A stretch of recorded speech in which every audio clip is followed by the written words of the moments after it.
నేను మీ మట్టి వినాయకుణ్ణి. నాకెంత పెద్ద మండపం కట్టారో. నేను ప్లాస్టర్ ఆఫ్ ప్యారిస్ వినాయకుణ్ణి. నాకు చాలా పెద్ద మండపం కట్టారు.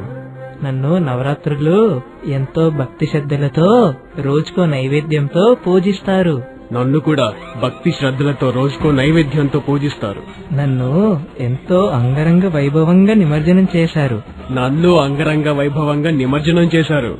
నేను నిమజ్జనమైన గంటలోనే కరిగిపోతాను. నేను కూడా నిమజ్జనమైన వెంటనే కరగడానికి చాలా కాలం పడుతుంది. నేను నీళ్ళల్లో కరిగిపోయాక నీళ్ళల్లో ఉండే జీవరాశులకు చేపలకు హానికరం కానే కాదు.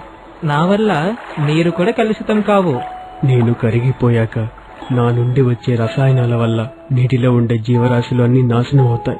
నీరు కూడా కలుషితం అవుతుంది. అంతేకాదు, నేను నీటిలో కరగకపోతే నన్ను బయటకు తీసిన తర్వాత పర్యావరణానికి కలుషితంగా మారుతున్నాను.